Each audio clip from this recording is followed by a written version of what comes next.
ife kwesịrị ịdị mma as e dey be. iPhone news yesterday. I echalugodu ka anyị dị sure na ife iPhone abụrụ drama.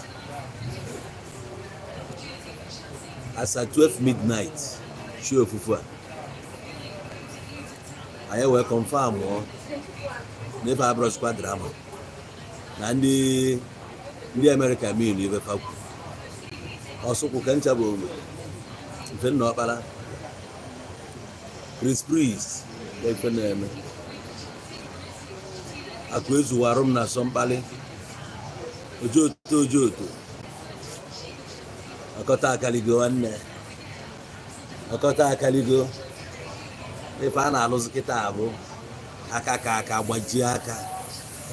Afọ ọbụla efe a na-aza abụ afọ enidi iji wee movement. Yetego. O nwere onye nọ na Zion ground na-atụ wat. Yetego. Ife ọ na-akọ. Na ya na-echegodu na ndị mmadụ na-eche na Zion bụ nọ chọọchị. Na ndị US na-emezi ka amalụ na ebe abụzie na-akpọkọ. Onwe onye bunye 1 billion ọrapụ ikwu okwu. Dịka anyị na-atalị na wọchị ya si na movement na Zion bụzi movement.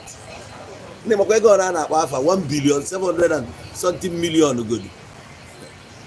Ndị ara agwara ndị America na nke ikpeazụ 1 billion. Ebuka ga-ebu ibu na ọlụ ya ebidogo. Ndị America dara ya bụ na akwa na antigodi side ya. Asị ọka Kingdom of Darkness melizia Kingdom of Jesus. Ala awara ndị chọọchị today wakachi. Unu ekotegoro aka m taa. Onye ọbụla bụ Baịbụl ị ga-anụ ụdị ya kuloda. Akwa gbojọs konye flag, akwa ọkụkọ konye flag na ala Igbo niile, pastọ niile emechiri ọlụ. Odu na bugodu. Ị na-agbanata na East. Ị na-afụgodo Kingdom ekwensu na ọlụ taa makwa a na-agwa. Gbanata ọ bụghị na America na-agba ọnụ tatata. Ọdan ka ịghọta a na-agwa. So now Kingdom Jesus bụ Kingdom of Light need ịgbagote n'ife a na-eme or else. Akwa na mmiri enwe ilova ekochisigo ebe a niile. So ndị US feel that they can fight from outside. Ndị US a na-esi na Nigeria ebe a na-ebulu ndị mmadụ naanị ndị ahụ. Obodo na-abụrụ obodo Jizọs. Na-agwa ụmụ Jizọs ọya na India. Anyị wee nọrọ na-aba mba since na gọọmenti na ife na-agwa anyị gọọmenti etinyenwuru ụlọ ọgwụ na-alụ ọrụ kpata alụ na a na-akpaziri ndị India ego. Ndị US wee bulu ego wee gaba n'ụlọ ụka. Ọ na-afụgo ndị bụ problem anyị. Oge na-agwa anyị na our problems n'ụlọ ụka na-aghọtara ya. Ife niile a wetara ego a to Zion na nefa nche emesifa baptizim. Ịghọta na ndị ụka ọfa na-emebibe anyị. Somebody mmadụ ka na Anambra steeti bụ dọkịta na America jelu n'obodo fa ụmụchukwu lụọ anya ezigbote ụlọ ọgwụ anyị na-ehe eli ya na ọ metara ya. Ego a ndị America bubutere kịta eji asọpọtụ chọọchị. Nwaanyị na fe wepụtara ya ka e wee lụọ ụlọ ụka na ba ka e wee lụọ ụlọ ọgwụ na Igbo. Ndị America ndị alụmanụ ma mụ na ndị bụ na mma ma efu nke a mba unu ga-akọrọ ya nwanne. Na go collect na onto gini no onto gini ka na-donate 1 billion 700. Ana m ajụ unu onto gini advancement of Christ kingdom ka ọ gịnị ife emere advance for so many years ebe ka unu medebere advancement a.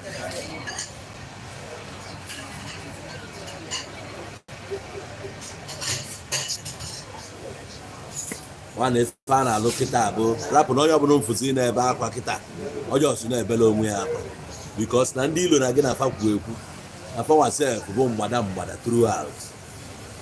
Ka nna gwago ife a ga-etinyela anyị n'ala Igbo erika. O nwere ebe ị ga-apụta n'ala Igbo efu paakị ị ga-apụta na paakị ya lie ife mee kọlụ bịa na anọ m ebe a ife dị na etielu free wifi ka isi digodogo mma ife a na-afụ n'obodo oyibo nwere nke afọ na be anyị ego akpọrọ afọ ewere ya kụọ osisi bido na head bridge ebe a gaba Enugu ịmụrụ ife ime ụdị osisi ọ ga-akụtagodo ga-enye shelter mee ka be anyị digodo oke na kedu ife ndị US gbanịta nwere n'ala Igbo by the way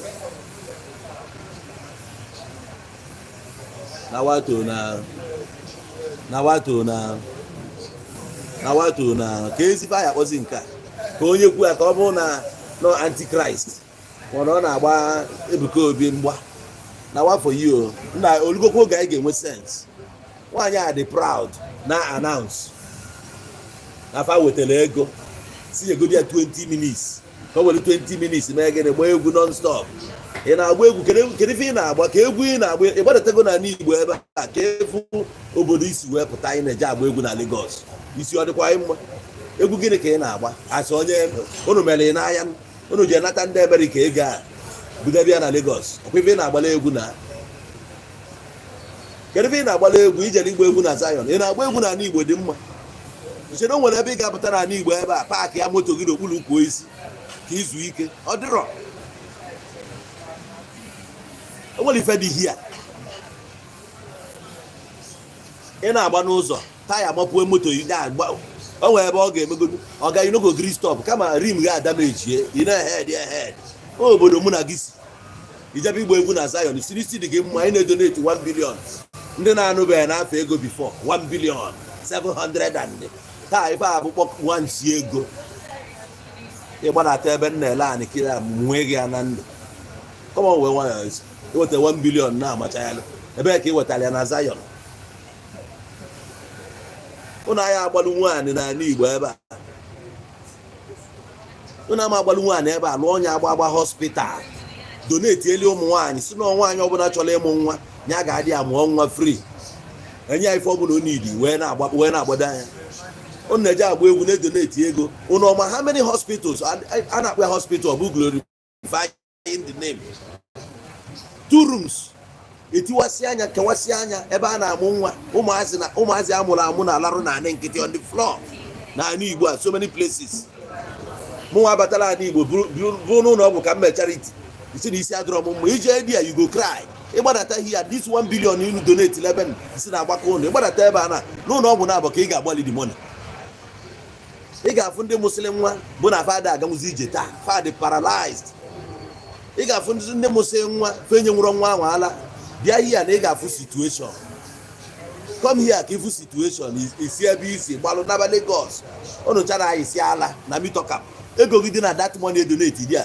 ịbụ ezigbote onye mgbu ị na-aya ala ị na-ana nko you nwere sense you don't have sense ọ bụrụ na inyebugo m ego before adị m sorry na donate go to my life were ego ajebe ebe a iji donate ya nwanne ibugodo abada onye mgbu ababa onye mgbu ka ebo ọka ọ bụzi na anyị kwuo ka ọ bụ na anyị na-agba chọọchị mgba anyị adafugoro chọọchị anyị amụ ife bụ chọọchị na ndị mgbu kala ebiko ndị mgbu erikazi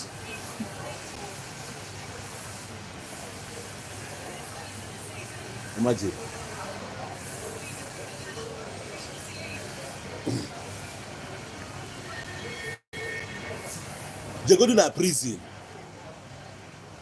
jegodu na prison ọgwa nwere ife Jizọs ahụ ọnụ na-aka ụka na ya gwara unu n'ife a niile unu nyefe nni jee na prison ka ije weje nni dị a ka ịghọta ife a na-ekwu ifu okorobịa sef okorobịa bụ na ọ pụtagoro taa ọma mmasị ife ege na ọma abụzi mmadụ ịma na prison na ọ na-eme na brain jee dị a ka efu ndị ga-enyere aka ebe ị ga-abịa na-ayọ gị ego ka e wee gbatagoro gas wee pọmpụ mmiri ndị a ga-aṅụ ị na-edoneti ego n'ụlọ ụka ọntụ na-ebuzi gịnị onye kwu ya ka ọ bụ na ya mara Chukwu n'ụlọ ma Chukwu anyị na-agba anyị na eze n'igwe mgba ọ bụ etu anyị ga na-agbụ ya ezigbo mgba na anyị ga-achagide Chukwu ọkụ until punish people like you ụmụ anụmanụ ewere ezigbo ego anyị enye ndị ike dị were anya ụmụ apa mụrụ a na-amacha ya na ị na-awe taa ọmọbụla awe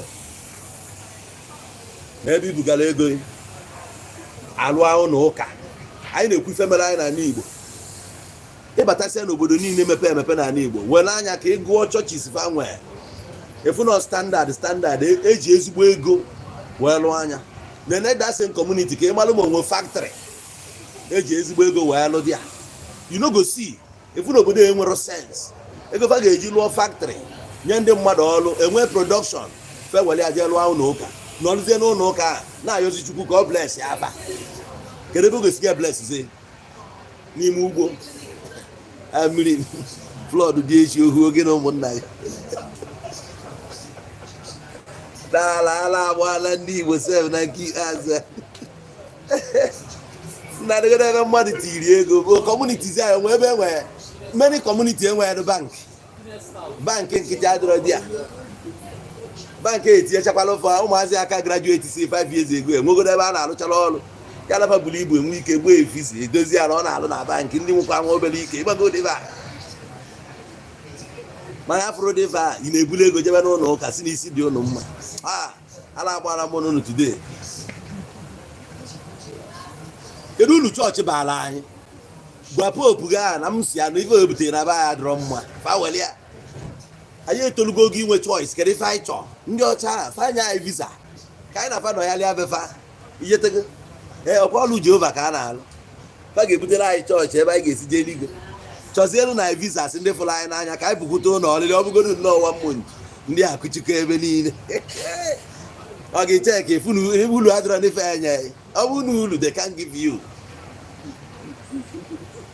akwa ya jesigo befa na-anatasịkwa anwụ achakwa na ya dịkwa ka anyị na-adị befa amaka mana na-eme ka ị malụ nọ temporal nwa oge ka ị nwe fe nwere ike inye anyị visa mana fa ga-enye anyị baịbụl ọkwa n'ikpeazụ ka anyị miti ebe ni ọga ndị a anyị mitikwa ebe ni anyị ga-abụkwa slave ndị a maka ya test ba kingship ife ilibe ịma ka o si atọ ọ bụ na ịta abachawa ma ịma ghọta ife a na-ekwu ị ga-eche ma ọ bụ ụmụ ife donut a so ife dị iche dị ya ọ bụrụ na ịgbanite nwa manshọn ịlụtanya bungalow n'ụwa ọgo ihe eketa oke na manshọn a na-alụ n'eluigwe ịnidi test godi ife a na-akpọ landlord hia before ịmalụ ka ọ ya dị n'eluigwe besides elu n'eluigwe a na-ekwu okwu ya ị ga-abụ slave maka onwe ife gbanịta nwunye ya so ọ ka mma ka anyị nọrọ n'ụwa ka anyị dozie ebe anyị achọ ije eluigwe anyị bụ ndị chọrọ iketa oke anyị n'ụwa mana ụnụ nwa bụ ndị chọrọ ije eluigwe mee na ọsịsọ ka unu chief tuo ụnọ gara ala ọnụ na be anyị na kwụsị anụ ka anyị gbanwe ụnụ adị anyị ga-atụke mmanụ anyị adị na Anambra steeti anyị amalụ mmadụ na anyị dị na Anambra ka anyị mara ebe ego anyị na-eje unu jee n'igwe unu amaghị ekere oke n'ụwa kere n'eluigwe anya ukwu shift unu everyday unu na-eji fụ ụka ụna wee na blọk awa space na-eme ka anyị na-afụta onwe anyị na ya mara ife ọ gaghị masị ife anyị ma ife rapụ na ka anyị were nwayọ unu etizina anyị na high jump ma ya na-afụta ya na ndị be anyị adịrọ. What has church contributed in the life of ndị mmadụ? Nothing. No growth. Same story. Different days. According to the book of Matthew, according to the book of Elijah, according to the book of according to Kaige. Tiana if I gana, people need to work. Weba on na lusi all almost nurses. Na lego n'obodo onye obodo mmadụ ebe edozile edozi. Look at our own. Ị na-agbagodu second Niger bridge akịta. At least ndị nọ n'ụlọ etestikwa aka company ndị ọcha. Ife dị ka Julius Berger lụọ ọlụfụ ụzọ fa afụkọ etu ọ na-adị. O nwere ife na-adịrọ hia. Ịbịa on Sunday na-achọ ma abịa lukwu enya mụ asị ndị pụrụ apụ ma ife. Ọ na-afụsị anya ụnụ arụ ụnụ ka ụnụ na-alụ. Ụnụ na-alụli onye kedu ife ụnụ ji eme? Ọ bụ cassava processing plant na be anyị ụnụ ga-etinye nwu ya. Cassava. O nwere ka esi preserve onye menya export. Ụmụ nwaanyị ya elibe nni ndị anụ nwa na-akọ ugbo enwe elibe nni. You guys gụrụ anyị afịa. So appalling. I'm sorry to say it, but some people ga na-etelu unu okwu ude. They won't tell you directly if ever bụ n'obi. Mana unu mara onye mba ọfụma na I know they see you. Afrom gị. Ọtọrọ ụtọ. Unu gbakọtara aka je donate such amount of money. What happened to medical equipment? Ọgwụ dị ebe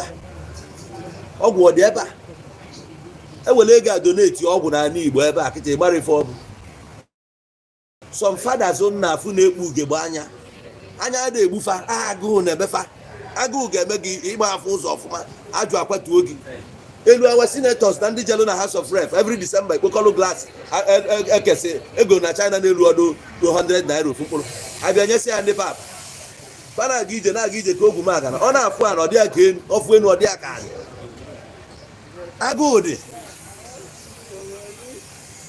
agụụ dị hia enwe onye arụ dị hia onye ọbụla na-aga ka onye gburu wayo na-ebute ego ndị ọba sikwa ebute ego a si ka enye ọfụma ọba youth ebute ego a si ka enye ọfụma unu ebute ego a na ebe unu ji eke enye ana m achalenji unu ndị Amerịka ana m achalenji unu na unu ga-alụ ofu agba hospital ama afịa na ala Igbo anything short of that onwe onyinye unu nye Chukwu ọ ga-ewe Chukwu ama anị unu ọkwa festival ọ na-elibego ji na Amerịka ndị fele ya imechi irisie na Amerịka elikwebe nna anyị ijiri Amerịka ana obodo na anyị na-eti mkpu na-abịa bukọlụ ndị be anyị slavery buru fa jebe Amerịka fa wee sị mba kama fa ga-eji bụ slave ka fa nwụọ daị na mmiri nwụọ akpọ onye Igbo landin nke fa je celebrate ụbọchị a abịa kụọ fa chen buru fa by force jebe taa wee kụọ chen gị nwa chọrọ jos nnọọ ka ije buru slave dị ya i wee buruzie slave taa ọnụọ na-ekwukwu you are mad man si adịrọ mma bịanụ wee kwa na mmiri na ha ka ọ na-anwa na dignified slavery ka ọ nọ na ya ekoghị apụba unu dị chen ndị ọcha alụrụ ọrụ fa ọfụma fa kopụ dị chen n'ọkpa ndị mmadụ kopie n'aka were ya kịta jee ko ihe na brain ndị mmadụ baa ka etiri ya na ị ga-afụ gentleman nwa ndị bigoro America 30 years ya na-eyi coat amapụtazi ya like this ala asụsụ oyibo onwe ebe jos ebe aka dị alive dị ichekata art ya ka ndị pugolu for many years ife ife na ebe ekwere ọfa maka a na-etusi afa na America ka etukwere afa n'ebe one some of them elube ebe nna fa in the past 20 years yo ọfọ ebe a na-anọ n'obodo oyibo chi ọzọ esi ebe atara meria okpu ya wee bi ọlọla ala amacha na ochiri ọzọ ọla ala ọkama befa abata ya ọla asụ okpokpo oyibo che na ebe abịa ọ bụrụ ebe abịa na ebe fa atịsị tụkọsi ego ya dachi ya Ebuka na-amanye elu okpokpuo na next year na ọ na Igbo ka ọ ga-eme 100 days ya ifu na onye enwe a plan for you every 100 days na-akwadokwa anọ na 100 days ụlọ ya na ama na enwe a guarantee ididi ya na ya emekwa ọzọ edebezi ọ bụrụ festival echebe eme 100 days ya onye ọbụla akụkọ ana bifo a na-ekwukwu okwu 100 days afọ effect nke arụrụ arụ na o itegichakwa 5 years ama na obodo onye ahụma nọ ka na-eme dị achapụchap a na ọ dị ka ọrịa ọgwụgwụ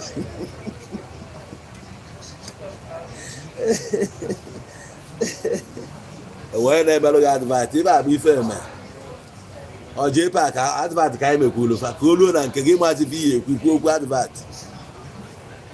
a na-agwa gị na ụlọ ati mgbe si na na-eme gị advat onye na-eme gị advat ebe a bụrụ ụlọ adịrọ pọpụla ụnụ dị notorious ọdụ tebụl atọ ọnụgo ndị mugwu na-erizi ya na mgbada na-agwụkwala agwụ mgbada hiara ndị a na-agwụ agwụ mgbada everywhere na-ebu ibi Amerịka bụrụ garanti n'iji ego abụrụ nkwado na-efichasi hit ndị Amerịka art jango na fasị na famarọ ọkwa ndị ego fadị na ya bụ izi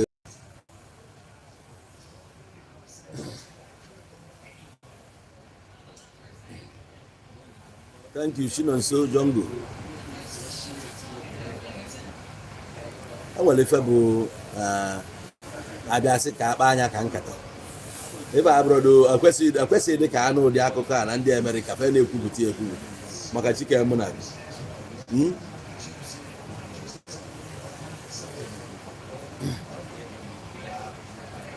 ị na-ekwu ego onefa butegasịa onwe onye na-eme ya mgbagha afa weta 300 million weta 50 million weta 500 million o nwere onye ọ bụ problem ya ihetego kama na ọ bụrụ na ịbụ onye na-agwa onwe gị eziokwu ị ga-ama na ife a na-agwa gị ife eziokwu ada anụrụ ya ọgụ ada agbara ya nwa onwe ihe stọpụrụ ha idoneti ego na ọbụla ha chọrọ any ministry but a na-agwa gị na enwere pressing issue na bank ekwesịrị ịfụ akafa ya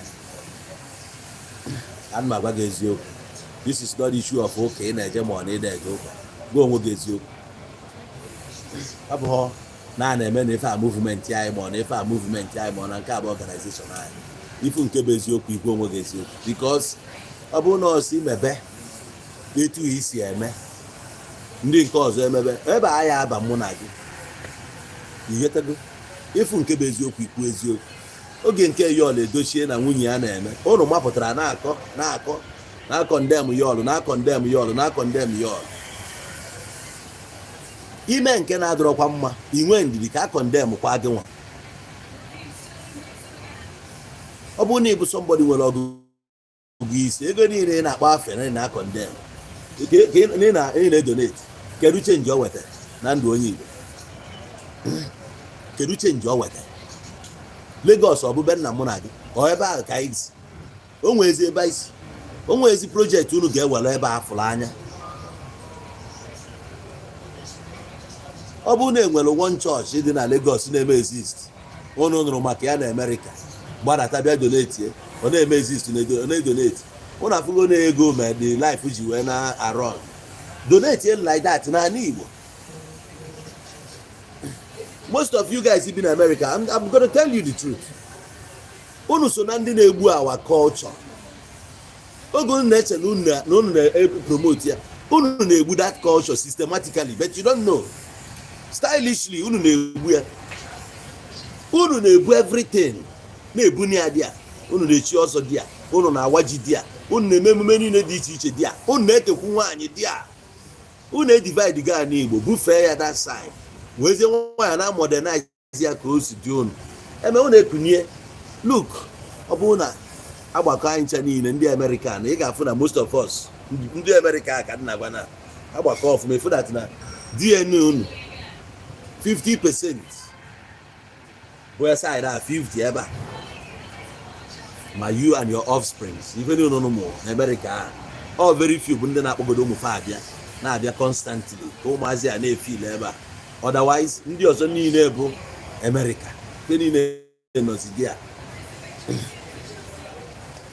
akụjibo na unu kunye afrom interest unu much na Igbo afrom interest unu much na Igbo as ndị bi America o nwere so many things a na-ene unu anya at least unu ga na-set the pace in everything a na-eme even in the area of security unu nwa kwesịrị ịda champion the cause of security na Igbo na unu chọrọ ka ebe a dị safe enwere so many sophisticated security companies in America unu ga-seek move for help even to bring them down here. This kind of money ga-akwụ ụgwọ find out what intelligence na Igbo onwe drone a ga-fly unu esi ebe a supply ya fa fly ya the drone ọ bụrụ ife donate from America anya na-afọ aka unu here unu ga-cover with the 5 eastern states more 6 or 7 of them with your system ebe a unu ga-donate nwe ta Igbo ọ bụrụ for security purpose anyị na-ekwu na Igbo ba anya ebe a na-enwere anything like emergency unu ga-etinwe ya privatize ya that emergency team una supply ya even this guy innocent na ebe ọ ga supply ambulances everywhere many things unu ga-etinye ebe a na-afọ aka America here steady adro unu na-edonate to the church gịnị ka chọọchị na-edonate na ndụ anyị na Igbo ruo na chọọchị adị outside Igbo land ngwokwu ife ọbụla a ga-alụ alụọ ya di ya ife ọbụla a ga-alụ alụọ ya di ya ka a na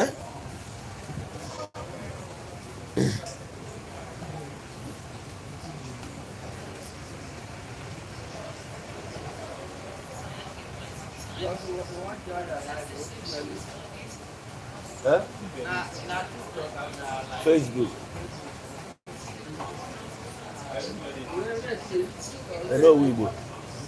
Onowu Igbo TV but I know they live on Instagram.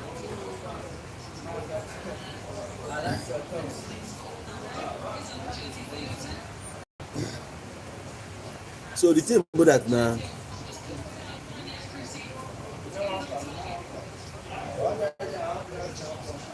listen, no whatever I know where, whatever I know where, mother and I see that government this, government that, government. Oh, well, if you gamma, I wouldn't so then I can't all the time. No government because in hospital, all government because you marry here, man. Everybody is in that the system here are about that advanced. And I forget it going from the same thing. And I'm on nature government all the time. If I get me, we do it. If you can donate 1 billion, what stops you from donating to hospital of 500 million to the community? You know, even in a kind of government they provide here. Then everybody wants such government. What happens? Abraham Maduja in a village, I donate here solar lights. Abraham Maduja is in a befa laws on in a befa. Why not about government? A guy on a government in Muzadini Ruben in a government.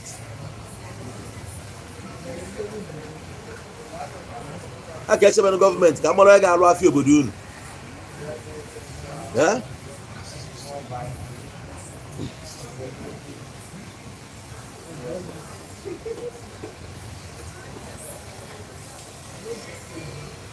So abuze na government alụlọ that thing. Gị nwa bụ mmadụ inwe such money ma na ọ ga-alụ nwa ya na be nna gị. Ime eme ije lụọ ya elsewhere.